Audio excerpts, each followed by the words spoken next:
The Utah Mammoth is sorta proud to present NASHCAST. What the is a NASHCAST? NASHCAST, the only hockey show on the planet. Hosted by a human speed bag, fourth line wannabe, healthy scratch, schnozzy moto, Tyson Nash. Who the hell is Tyson Nash? Never heard of him. And the baritone with a brain, the velvet hammer, Mr. Silky, Tono Suave, the radio voice of your Utah Mammoth, Code Blue! Mike Folta. Oh, Captain, my Captain! NASHCAST begins now. Ready for takeoff. Here's Tyler Ganoush and Mickey Foghorn. Wait, what? Oh, here's Tyson Nash and Mike Folta.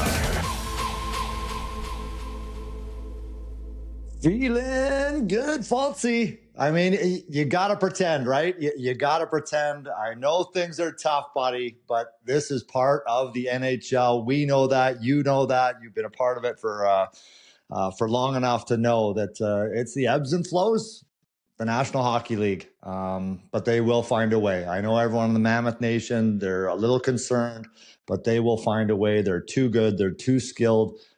Too good a leadership, the coaching, they will find a way to get out of this little funk. Every team, we talked about it last week, every team goes through it, and they're just in one right now.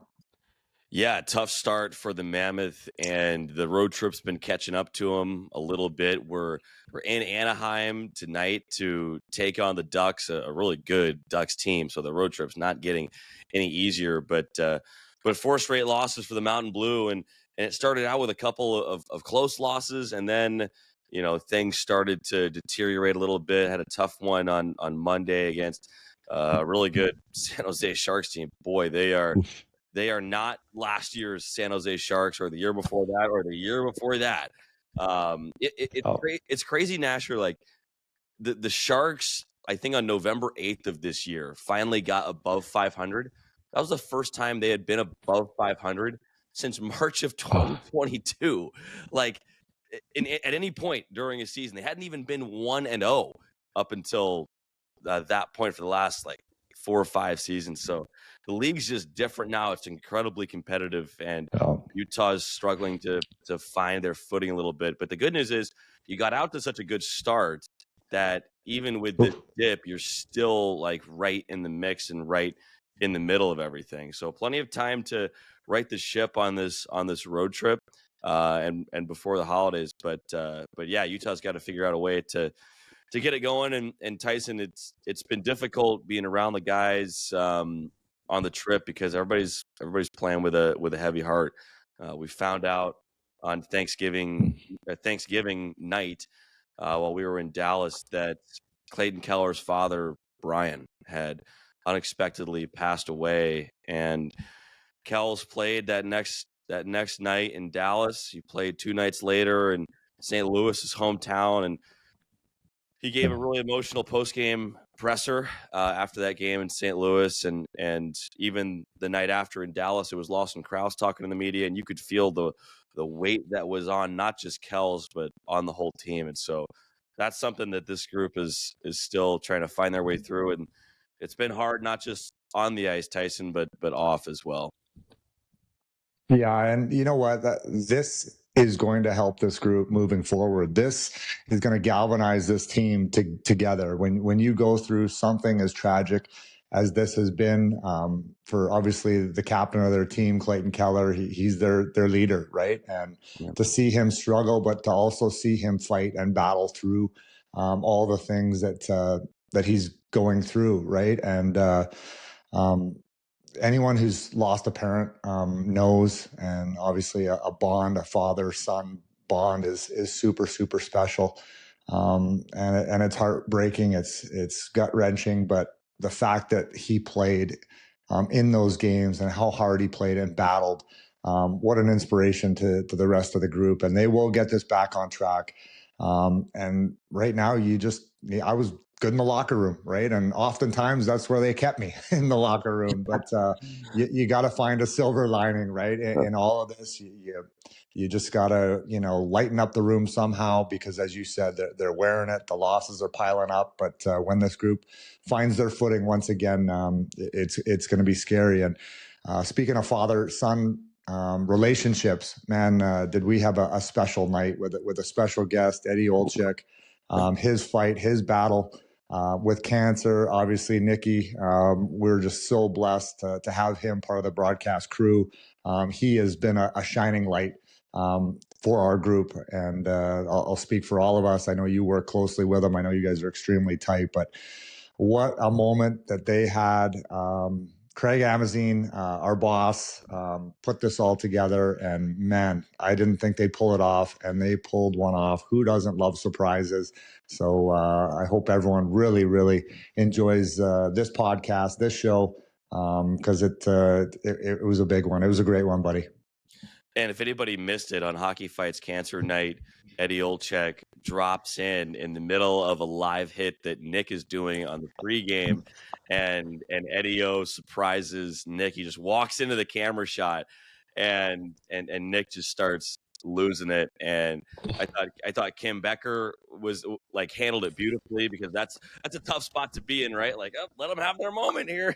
I'll just get out of the shot.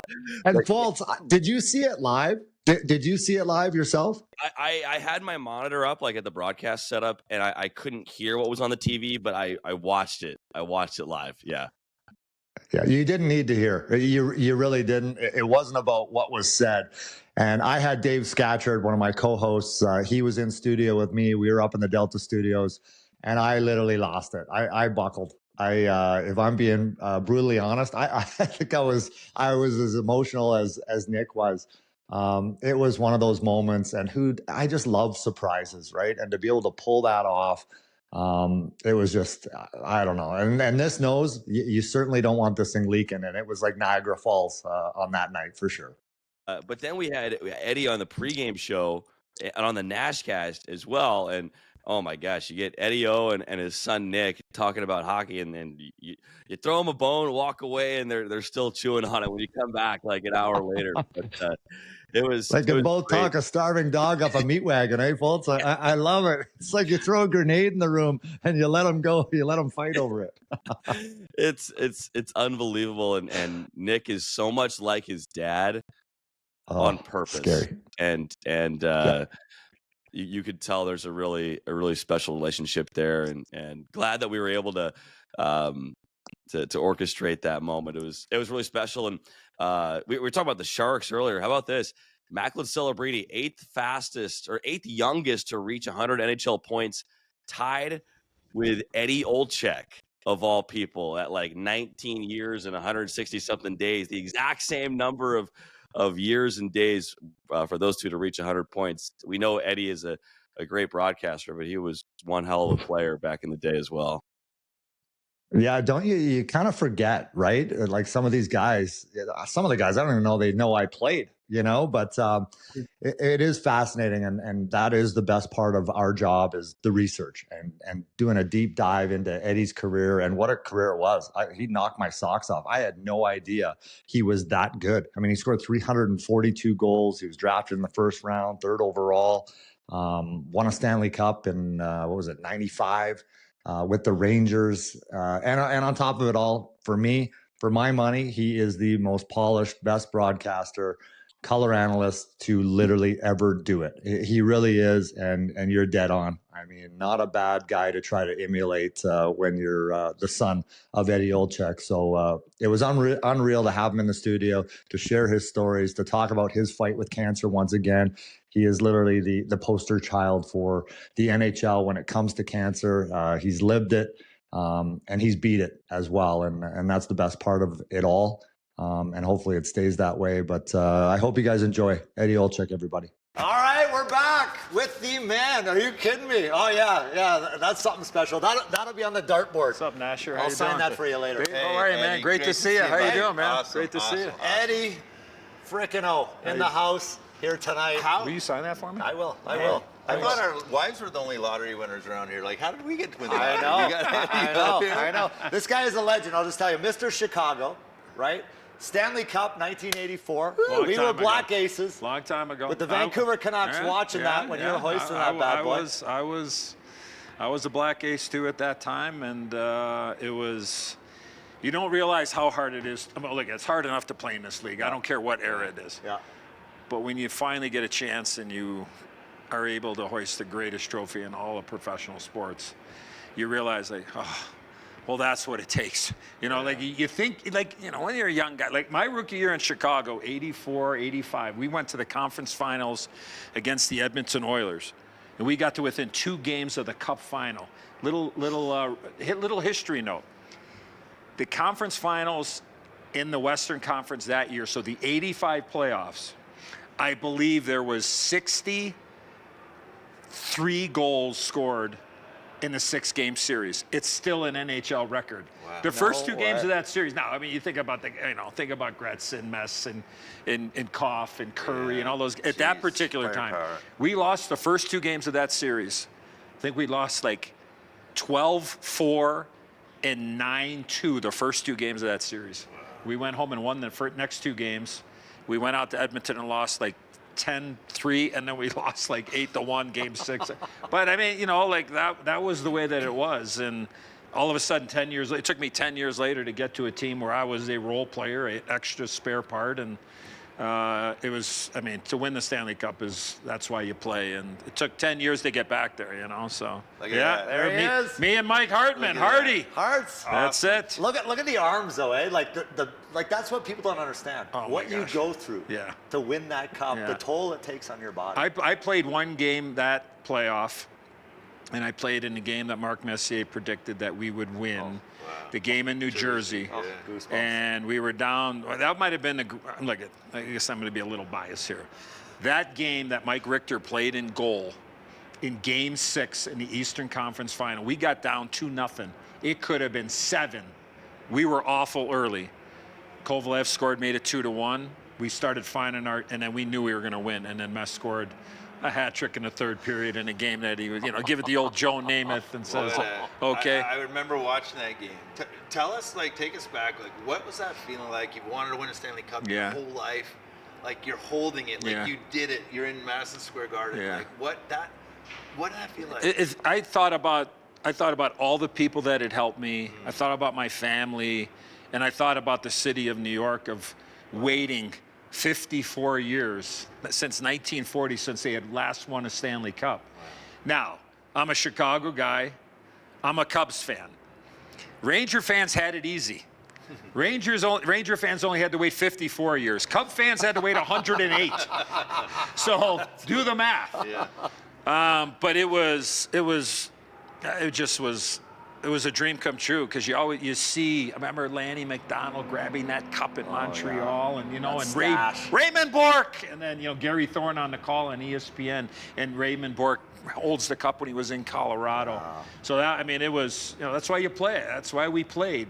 So I gotta say this, because when I knew that I was going to be on with you guys, I was coaching in Pittsburgh, 03-04. 03-04, and then we had lost the season and we came back. We almost traded for Skach? No way. Into Pittsburgh.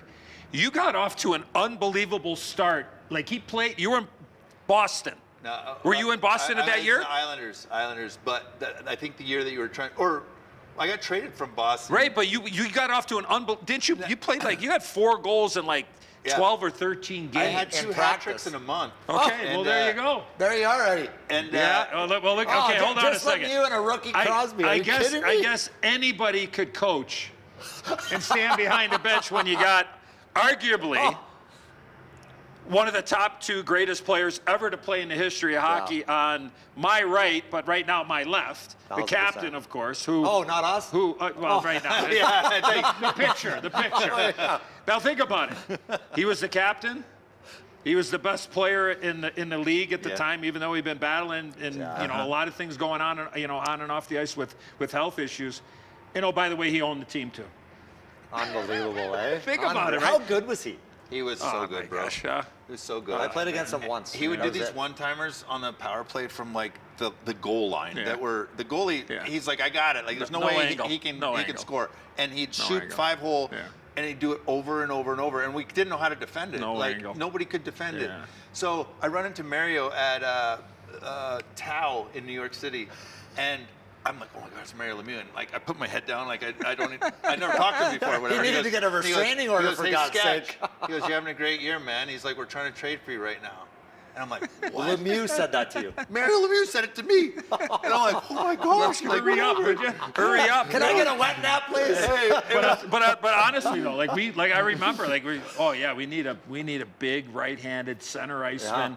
You know, playing the penalty kill. Yeah. Oh yeah, but I remember that. I just remember when you were in Boston very long, but you played probably 15 games, and I swear I think you had 6 goals, 7 goals, and I'm like, we could use this. We can use them. Like let's go. And then you went to. Did you go to Phoenix from Boston? Yeah. That's what ended up happening. Yeah. Well, so go there. You go to Phoenix to die. That's where your career died. Man, it was weird. Yeah, wasn't it? Everything I loved Wayne and all that, but he wasn't quite sure what to do with me. Was I a fighter? Was I he was trying to mean different positions, left wing, right wing. I'm a centerman. I'm just like, it was so weird. I never caught my groove there. But Crosby, as a rookie. Yeah. I mean, tell us about these guys. How were he looked like he was 12 years old. What makes them so special? Well, I mean, look, you just know when you play with certain guys. I think you guys could probably think of a couple of guys that when they got on the ice for the first time. Now, look, I had played 16 years.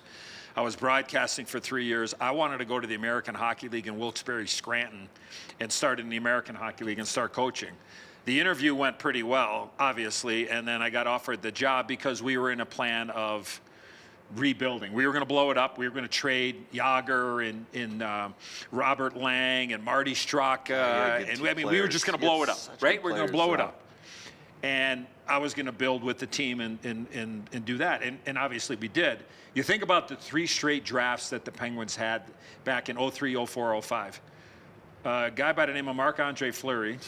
We traded up to be the first pick. The next year was the O.V. Malkin draft. Jeez. And we got Malkin second. Malkin, yeah. Look at that. I think I still have that suit. I don't think I can get into it. Look at how good looking. Greg Malone, EJ, and Craig Patrick, obviously on the far left. Oh, you still look the same, brother. Like a supermodel. Jeez Louise. Yeah. Fleury's got the same teeth as you, Sketch. Hey? Getting an apple through a picket fence. I'm just still staring at Edzo's picture like, golly. What was that like to be that good looking? Oh, dangerous is what that is. Yeah, we'll leave that. Manhattan, walking around New York City like that? Holy! Hey, I got married when I was 21, so I had my fun prior to meeting my wife. So we'll leave it like that. Didn't you meet her on the plane? Huh? Didn't you meet her on the plane? Yeah, my wife was on a flight attendant. Yeah. Oh, she was a flight attendant. Flight attendant. No, my rookie year in the NHL. You were one of those guys, eh? My rookie year in the NHL in Chicago. Yeah. All over the flight. She was living in New York, and there were no charters back then. What was the line? What was the line? Yeah. We got a big game tomorrow, boys. Yeah, no. The line was, I walked on the airplane. She was taking tickets when you got on board. And her name was Diana. That's my mom's name. Oh. Her maiden name is Vickers. And the street I grew up on was Mick Vickers for 17 years of my life. Wow. So I looked at her. I mean, she took my breath away, and I just said, I got to marry you. I just got to marry you because Day one? Well, yeah. I mean, come on. Yeah, I'd have a little bit of fun, you know. So amazing. And then so we dated, and then next thing you know, here we are 37 years later, and it's the best thing that ever happened to me. So, but I just go back to the draft, right? So we got Fleury, we got Malkin, and then we win the lottery. But I want to tie the first year and the third. No, I want to tie the first year and third year. The first year, we moved up in the draft to get Fleury. We made a trade with Florida. But you think about what ended up happening recently. And then the third year, the 05-06, it was us in Anaheim. It was us in Anaheim, the last 2 standing. Whoever wins it gets Crosby. One team was in bankruptcy. Man, we didn't even know if we were staying, right? Wow. And the other team was in Disney, right, at that time, right? Yeah. So we win the lottery and we get Sid. Fast forward all these years later, think about 2 years ago. Who were the last 2 teams that were getting for Connor Bedard? The Blackhawks and the Ducks. Right. So almost 18 years apart, they had a chance to get Sid and lost. And lost again. And then all of a sudden you fast forward in the thing. So look in Pittsburgh, we had a plan. It was a 5-year plan. We were going to build through the draft.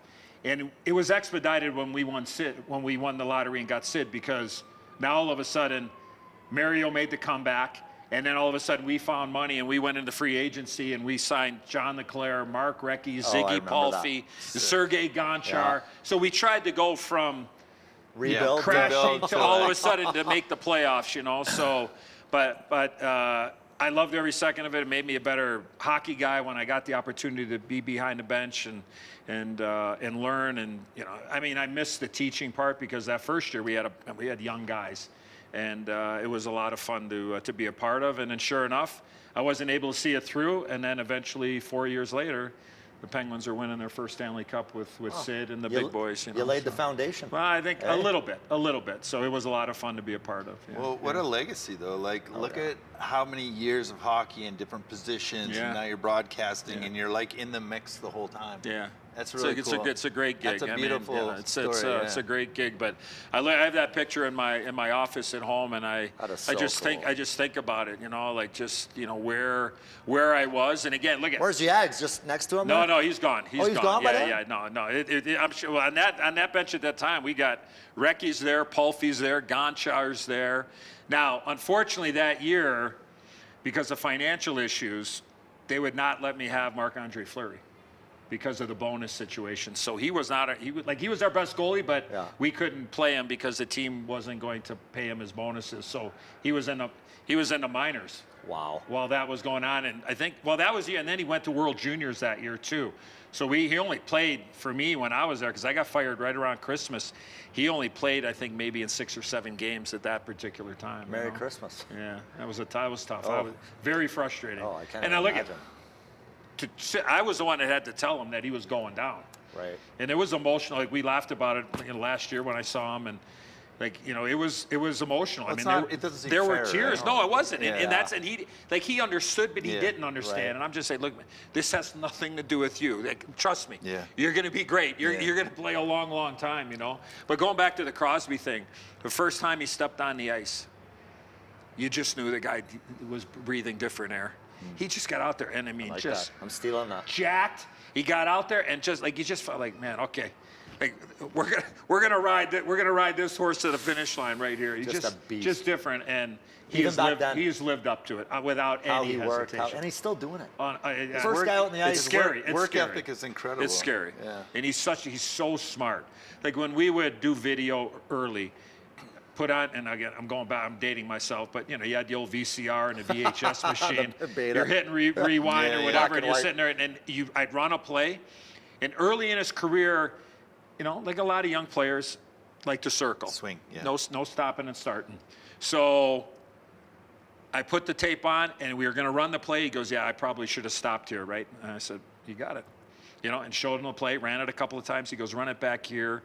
And he goes, well, maybe if I take a different route, maybe I wouldn't have to stop necessarily, but he would, his photographic memory, and he knew the play even before I started running the tape, so you just knew that he was going to be something that's, look at, no disrespect to the guys that played in the 40s, the 50s, the 60s, but he's going to go down as a top 10 player in the history of the National Hockey League when you look at it, when you talk about And at the individual, there was hooking and clutching.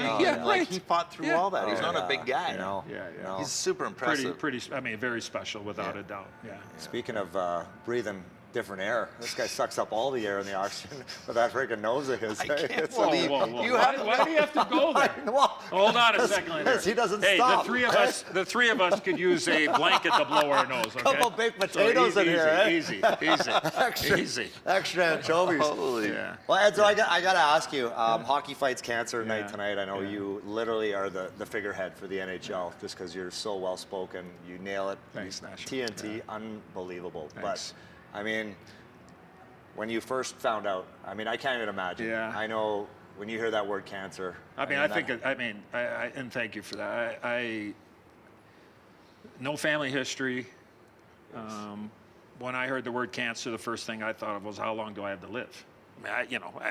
didn't know anything about stage 1, stage 2. I didn't know anything about that.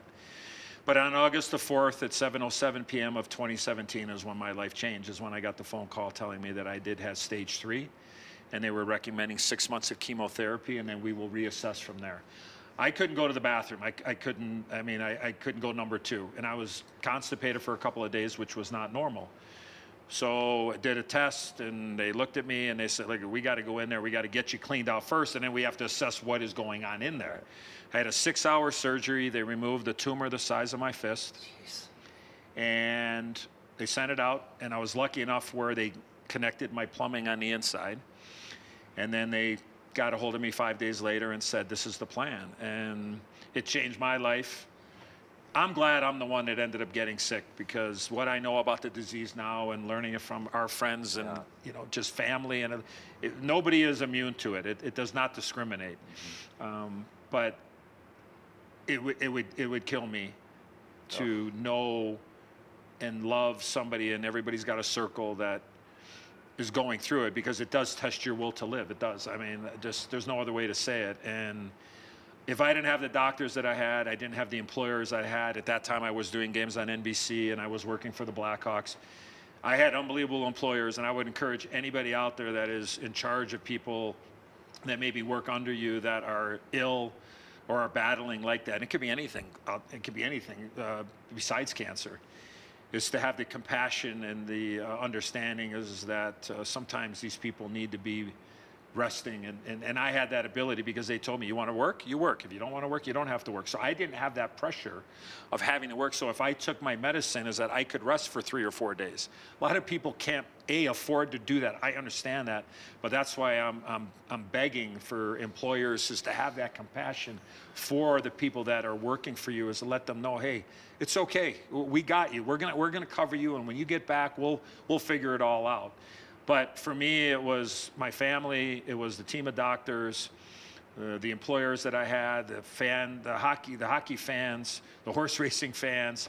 But I do want to say is that during my second treatment is when I was at my crossroads. And as you guys know, like when you're aspiring to be an athlete or aspiring to have goals in your life and to be hockey players, you never bail on your team, you never bail individually.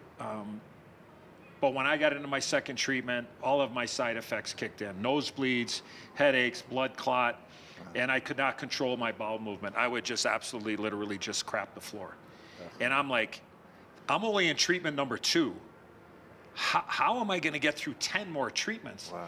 And when you're sick, you feel like you're a burden. You feel like you let people down. You feel, like when I had to tell my kids, like, I felt like I was like the worst dad in the world, because all of a sudden now you rock their world. And then, well, geez, like, did I pass this, you know what I mean? Did I pass the gene on? Like, so all these things are going through it. But when I got to that time, I crapped the floor, and I couldn't even get from here to the end of the table. And I'm like, I am not living like this. I'm not going to put my family through this. I'm going to quit.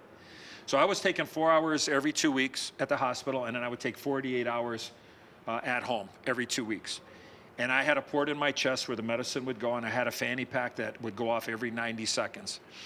And it would just make the sound of puff, puff, 90 seconds.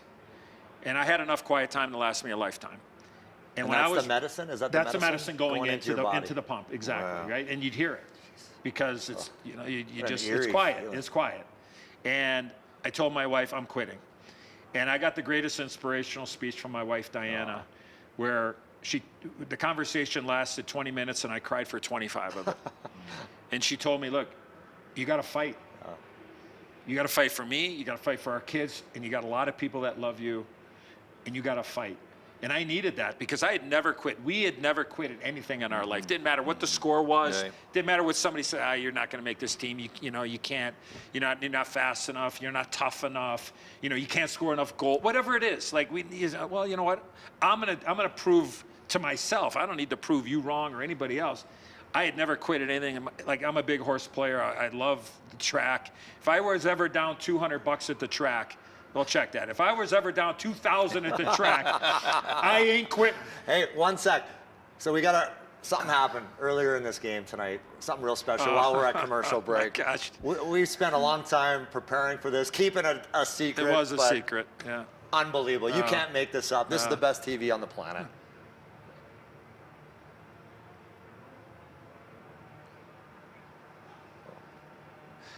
I mean, just his face, right? Yeah, I mean, well, Kim and Nick are, hockey fights cancer, and they're talking about who they're fighting for, and here we go. And Nick's talking about me.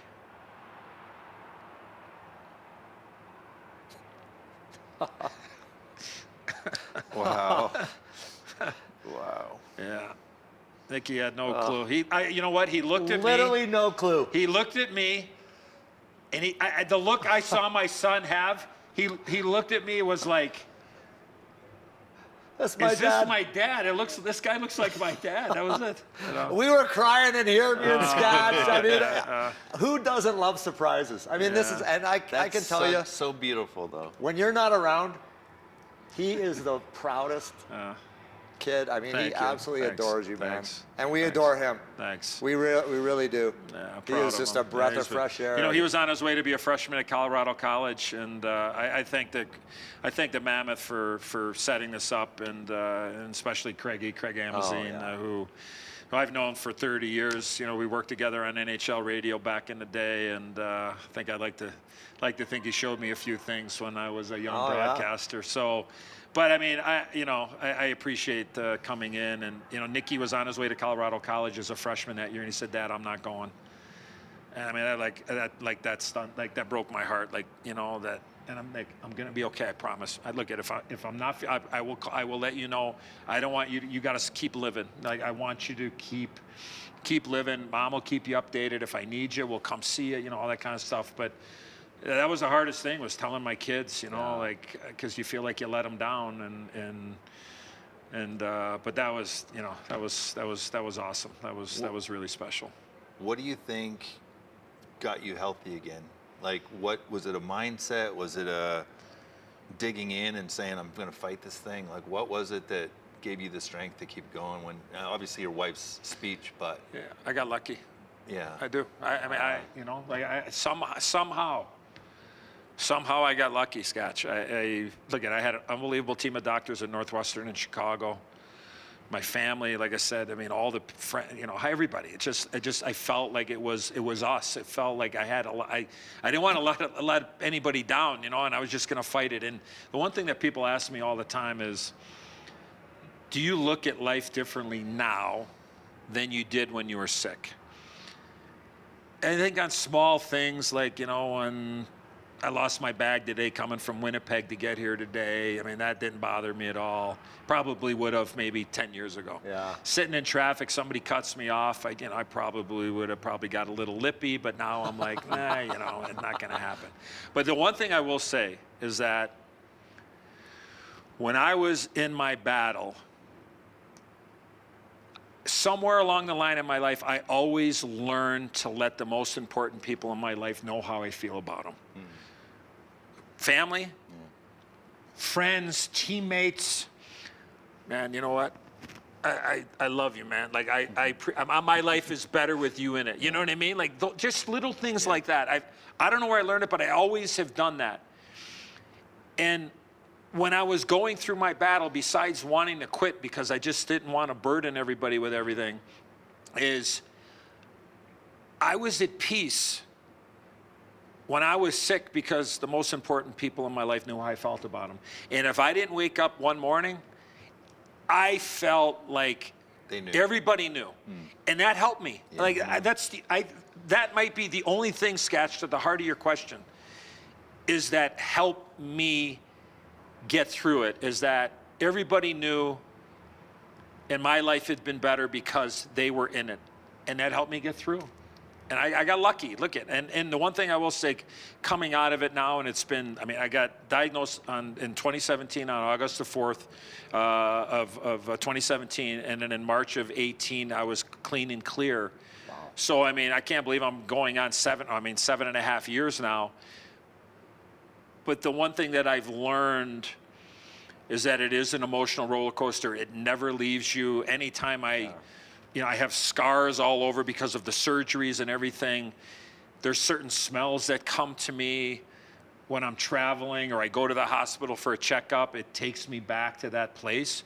And we all have too many people in our lives that are in the battle. It is very real to have the guilt of survival when you have people close to you that are in the battle. And that's something that I did not learn or know about until recently. And that's another thing that people are dealing with on a daily basis that have been able to be on the right side of this. So we got another part of our show. The favorite part is the Nash Crasher. And we got a special one here for you, an old friend. Did you run me? Did you? Oh, no, you're gonna wait. Hold on. Is your life? Is this your life? Oh my gosh! Hold on. I gotta get my glasses on for this. Here we go. Legendary. Hello, boys. Sorry to interrupt your my broadcast God, out there for the the great Mammoth, Pat but just wanted to be Foley. a small part of your special guest and his appearance on Mammoth television. As you're well aware, Eddie Olczyk, I think it's 5 years ago, fought the great fight and beat cancer. And that's a win for his family. It's a win for him. It's a bigger win for all of us, the hockey fans who are able to tune into his fabulous broadcast and be informed and educated and entertained, because nobody teaches the game better and nobody has more fun doing it, which is exactly why he's going to wind up in the Hockey Hall of Fame as a broadcaster. So anyway, I'm glad you're able to be out there, Eddie, with your son, Nicky. I hope he was surprised, as he should have been. And it's great you're able to hang with Nasher for a while. Always a great guy, always fun to be with. In fact, it was really great. A couple weeks ago, I was out there in Utah, and I met up with him at a gas station. I was filling my car with gas, and he was filling his head with air, so it all worked. Sorry, Nasher. He was sitting there on a tee for me. I just took a swing. Have a great night, boys. Go Mammoth. Can't wait to see you soon, Eddie. I know where I'm going to be on Christmas Eve, right at the Team Olczyk household, which has been happening for years. So enjoy, stay well, y'all. Go Mammoth. Oh my gosh. I love it. He couldn't wait to do that. He couldn't wait to do it. Apparently he had a hot date or something going on tonight. I'm sure. Girl coming to the house, so he couldn't do it live. But I thought I saw a little pack of blue M&Ms in the corner. was that his thing? Oh gosh. No. Yeah, there you go. There you go. Another one. Another gas station. You got to explain things to him. Oh my gosh. Hez dispenser. The Hall of Famer right there, the great Pat Foley. And I you guys tease are when I magic. say it. No, thanks. Yeah, I grew up listening to Pat and Dale, who I think were as good as any twosome that there ever was in the National Hockey League. Dale Talon, who was the architect for, I think maybe off the bar. Oh, it didn't go in? Keller, I don't know. He thought it was maybe. Oh I my thought it goodness. went off the middle bar. Waiting for a horn here. Well, let's hope. Hopefully it does horn up. That hit Veggie right in the head. It looked like. Yeah, he looks like he's stung a little bit. But I used to listen to Pat and Dale all the time, and Dale was the architect for the Blackhawks before he got let go. And it did. It went in. Scatch, you were right. Go. Yeah. You're right. There hey, you go. little nuts there. Hey, I might have a career. Hey, in this. absolutely. You know anybody? Hey, yeah, you know what? I gotta take my glasses off. Hey, we'll put you on radio with that face. Okay? Face radio. So he built the Blackhawks, and then let's not forget the job he did in Florida. Oh, right. Before he got let absolutely. go Yeah, there, right? yeah. And Billy It Zito was came in all and did a him, great yeah, job too. Well, Eddie, the way that you handled all of it is so classy. There couldn't be anybody that's a better spokesman and representative, not only for the NHL, but also for this fight, right? Yeah. And it's Well, just thank been you. really Thank you. impressive. Yeah, to watch. I just try to inspire, Scatch, that's Yamamoto's played good, man. Yeah. I think he, you talk about up the depth chart, he's playing he's playing like a top 6 guy right now. He is. He's all over the place. He's hungry. Yeah, he is. I want to go back to Tucson, I can tell you that. Soggy subs and pizza. And love to see Keller there too, right by the blue paint, Yeah, all 3 goals today, or 4 goals have been with guys driving the net front traffic just jamming away. Isn't that weird? Yeah. Weird how that happens. Isn't that weird? But listening, growing up in Chicago and having Pat Foley and Dale Talon is the talent on Blackhawks TV for a long time. I mean, I grew up listening to him, and then I get drafted by the Blackhawks, my hometown team, and there's Dale and Pat calling my games, and then I left after 3 years, and I come back, 12 years later and play the last 2 years of my career in Chicago, and Pat's still doing that. And then fast forward a couple of years, Pat leaves, he goes to the Wolves in the American Hockey League, and then he comes back, and then we do 14 years together with the Blackhawks. How did he leave the NHL to go down? Yeah, he just had a, they wanted to make a change at that particular time, and then they brought him back, which was unbelievable. And the timing of that was perfect. Thinking about the fans that everybody grew up with Pat, and then he left for 2 years, and all of a sudden now here comes Kaner, here comes Taves, here comes Keith, here comes Seabrook, right? And Pat's the guy calling all the games. He was awesome. He was awesome. And this is when I was sick, because this is when I got to 249 3/4. Really? I blew up like an absolute, talking about tires in there. Does it hold water? What does it do? It was the steroid that I was taking and everything. It was funny. Well, not funny, but I had a World Series Cubs hat from 16, 7 1/8. The hat size. I went to put the hat on when I was sick. I couldn't have got a 9 1/4 on my head. Barry Bonds. The Great Gazoo. The Great Gazoo. Yeah, you got that right. There was EDZO, and then EDZO ate EDZO. That's what happened. Well, we just had Rob Ray on the show too. Yeah, so Razor? yeah. So, but I mean, it was working with Pat was unbelievable, and I got lucky. I worked with Pat Foley for 14 years. My first gig in the NHL in 2000.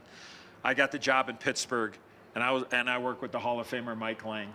Wow. So I got a chance to work with Mike Lang for 3 years, and we just lost Mikey last year. My first partner. I get a chance to work with Pat Foley on the local side for 14 years. Wow. I worked with Doc Emmerich for 15 years on NBC together. Dave Strader. I worked with Strades. Working with Johnny Forsland now in Seattle and doing a lot of TNT and working with the great Doc Emmerich. So I got lucky working with some of the greatest voices. They got lucky too. In U.S. television, to be able to work with them and learn from them and have fun. Like Pat said it, look, we wanted the Hawks to win every night, but look, if it was 5-1 Hawks or if it was 5-1 Blues or Vancouver, it didn't matter who it was, we were going to have a good time. If the home team wasn't playing well, we weren't afraid to sit there and go, hey, the boys don't have it tonight. They don't. And we're going to talk about everything else except about how bad they're keep playing. Their credibility. But people that is it. Like you build that credibility with humility and honesty. And I think that's what we tried to do. And I tell young broadcasters now in all sports, if you can laugh at yourself and if you make a mistake and you own it, you will build credibility in whatever market it is. So if it's a market of 500 or 50 million, if you can make fun of yourself and laugh at your mistakes, you will go places. Because I think we're sitting at home watching things and watching, right? Somebody makes a mistake, you got to own it. It's okay. Like it's live television. Stuff is going to happen. I think you and Bush do a good job. Oh, yeah. I love Bushy. I do love jumping on Bush because he's an old goalie, and too many inside jokes, I'm sure, but you know what? I love being with him. You guys are great. I do. We could have used you in Phoenix there for a while, polishing that turd for all those years. Holy, how many bankruptcies, ownership I've been watching Tyson what a great dump! I'm like, poor guy. Like, what's he gonna say during this broadcast? You know what I mean? It was tough. Hey, I tell you what, it makes you a better broadcaster. You became a better broadcaster because it really forces you to talk about certain things. There's just only so much repetition and repeating that you can do. So then you have to look at the other team and know that, hey, creative, no JT Miller here, but so getting Trocheck back 3 games ago, it's kind of a trade-off here because if Trocheck was out and Miller was out, they'd be really thin. So those are things that you learn as a broadcaster is that, look, you want to be a homer to a certain extent, but you got to be able to, you got to know the league, you got to know the other team, you got to know what the temperature is because you might need to go to that bottom of the barrel at the end of the first period and then, you got to you got to find a way to entertain the fans because that's what your job is. Well, I got to ask you. I know you're on the board now. For the Hockey Hall of Fame? Yes. Yeah. Unbelievable. The committee. Congratulations, by the way. This last year was my first year. Love to have great, smart hockey people that are really up to date, right? But do you know what? I'm going to say this. You're going to vote us I've in? said it. I've said it publicly before the guy you're going to ask me about. I was going to say. So I've already said that he is a Hockey Hall of Famer. So I want to know did he wear number 7? Oh, absolutely. You know. And you know who gave him his, who gave him his nickname, right? That's what. Yeah. I was going to get to that. Big Walt, baby. No one knew Big Walt, eh? Yeah. Nobody knew Big Walt. He came into that locker room in Winnipeg. Keith Tkachuk, obviously. He came into that locker room, and I was, I ate, breathed, slept hockey when I was a kid, and I knew every player. I knew which way they shot. I knew which number they were, knew how to spell their name and everything. And when I heard about Keith Tkachuk, and he was drafted by, there's Big Walt. Right, look at those when he numbers. came in, oh my God, look at that sweater. Is that sweater any good? And I know you're beating the drum. Oh yeah. Hey, look at. He's it's biggest personality. He came into that room as a 19 turning 20 because he just played in the Olympics. He came into that room, and he had a presence, and I was like, man, if he just gets it, he's gonna have himself. Now, this is me here in the playoffs. A whiteout in Winnipeg. Jeez. No chance. No chance. Big Walt set that up. Yeah. Right in there having at Manson and Craig Was Janney. that Janney? Yeah, Craig Janney. Yeah, I didn't know he played for Craig Winnipeg. Janney. No way. But when he came in there, I was like, I knew the name was different. It sounded the same, spelled differently. Normie McIver in there, of course, AGM there with the Hawks and Kyle Davidson. When he came in there, and I was like, man, this guy. I go, hey, Walt, how you doing? And he just looked at me like, look, he takes a hit to make a play. That was a primary assist, Big Walt. I love it. The old slapper right there, no chance. It wasn't even close. Oh, it was in before the goalie even with moved. the old Titan right there. Goalie didn't even go down. Yeah, right. Who is that? Is that Vernon? Yeah, it's Mike Vernon. Yeah. Well, Hall of Famer too. What do you mean? Look at this. Where do you put it? Short side. Low too. Short side. Hey, take notes, pad. kiddos. Take notes. This is how you do it. Right here. Head up. Boom. Oh, that has some heat on it. Yeah. What was that, like 88? No, it was about 120 Canadian. Whitey Stapleton in there, right there. Oh my goodness. But when Walt came in there, I was like, Walt. I said, you're Walt. And then sure enough, it stuck. It stuck, and then he became Big Walt, and he's still Big Walt, and he will always be Big Walt to me. So, yeah, absolutely. Look at. I've said it. Before I became on a committee. So, you look at the numbers.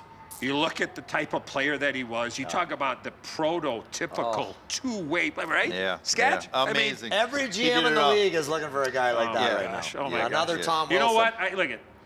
In all funness and fairness, and I'm going to give the primary assist for sure to Chantel. 110% Chantel. She gets it all.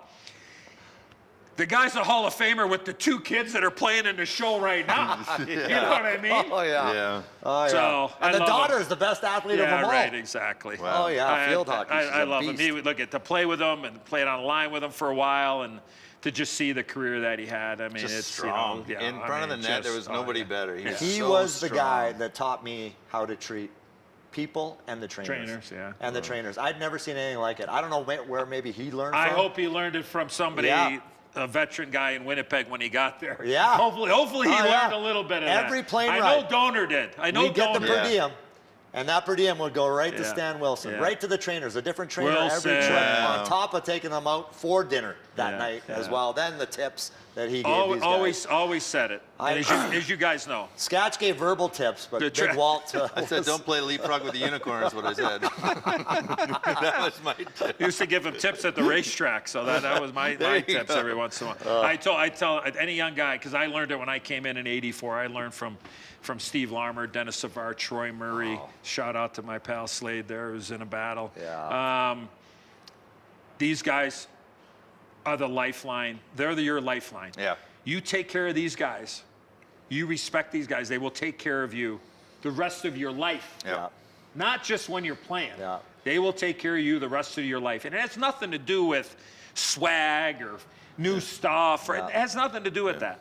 Like those guys, they're overworked and underpaid. We know that. But jock straps hanging and 3 o'clock in the morning while we're at the Ritz-Carlton. That's it. Mess was my guy, and is that right? When saw how he was with the trainers, and he took. I mean, he made them work hard. The equipment trade with the skate blades and all that. But he took care of them, and that was who I learned from. So I was the lowest paid guy in the NHL, but my tips were like NHL style. Oh yeah. And I'm like this. I'm like, whoa. Keith Kachuk used to make us 1%. But the 1% mandatory. The guys appreciated it. Yeah. And to this day, they're still my friends. And isn't it great to see? I mean, I love it. You and know, just to see him. Donor said it great when Yuka Niinema, our massage therapist, passed away. He was at his memorial, and he said, you know, we spend more time with these trainers than we do with our own families. We love these people. They are our family, and that was so well said. They are the lifeline. They are a lifeline of a hockey player. And you go, and what do you do when you go to the rink and you grab your coffee? You go right into the training room. Yeah. And that's the hub. Oh yeah. It's kind of the hub and hot stoving. Hot stoving. Right? Oh, I miss it. Stretch and tell. And some of the some of the trainers, equipment managers especially. Because I know of one who's now assistant general manager with the Winnipeg Jets, Craig Heisinger. Wow. Really? Zinger was the head equipment manager, and then he became the general manager of the Moose when we left in '96, the Jets, when we went to Arizona. That's crazy. Holy smokes. And then he became an assistant general manager when the Jets came back. But Zinger knew what was happening before anybody else did, because right before I got traded from Winnipeg to the Rangers. In Timo's first season, they didn't need me anymore. They found a 75 goal scorer. They didn't need a 35 goal scorer. I said, Zinger, what's going on? Any sweaters in there with anybody's names in there I should know about? And I always tease them now, like 30 some years later, 35 years later, and sit there and like, yeah, there was a Chris King and a Ty Domi Winnipeg Jets jersey just sitting there waiting to come out until the deal was consummated, and me going to the Rangers. So no way. If you look at that is a great story. I would tell anybody right now, if you want to know what the hell's going on in a locker room, and especially if you're the boss, I'll give you 4 or 5 names in each locker room in the National Hockey League. And you want the truth? There are no agendas with those guys down there. Trust me. You want to know what's going on, good or bad? Those guys know what's going on, right? Oh, yeah, 1,000%. I got to ask you a question. So I know you had Keenan. My first coach was Tom Rennie, then Keenan, okay? Sure. So I'm a rookie, and we would show up in Vancouver, and I'd be in the training room getting taped up or doing whatever.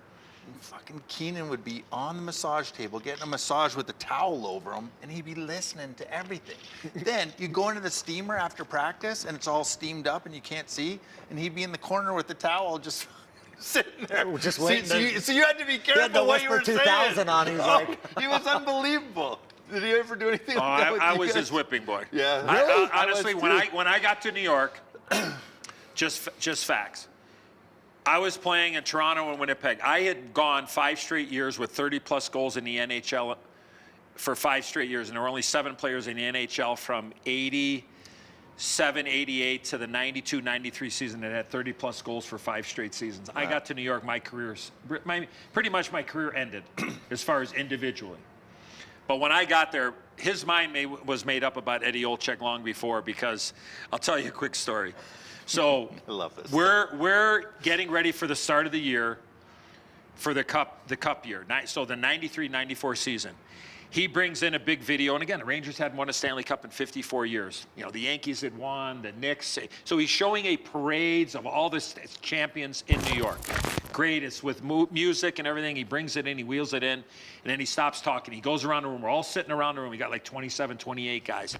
He goes around, he goes, Mark Messier, you're going to be the first Ranger to touch the Stanley Cup in 54 years when we win the Stanley Cup this year. Brian Leetch, you're going to win the Norris Trophy. Adam Graves, you're going to score 50 goals.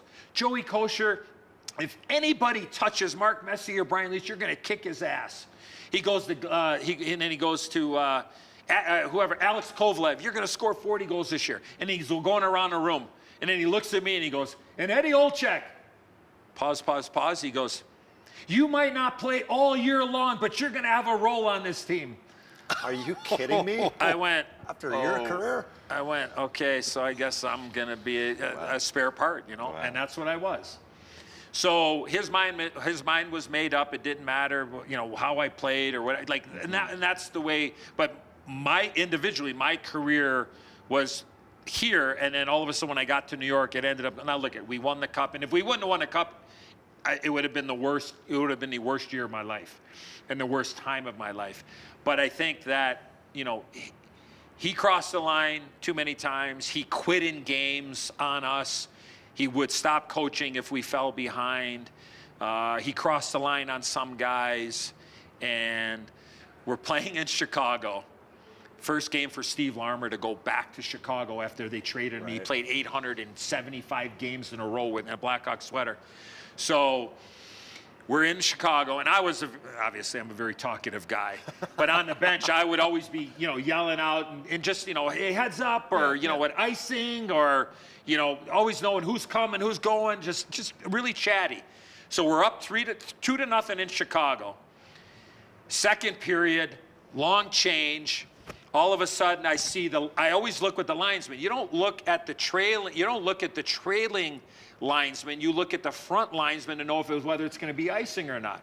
So I'm always looking ahead. The puck's going down, and the front linesman puts up his arm. I'm yelling, icing, icing! All of a sudden, I see the linesman go like this. He puts his arm down and like he's going to wave it off. So now I'm yelling, no icing, no icing. Boom, pass, Dirk Graham, top shelf.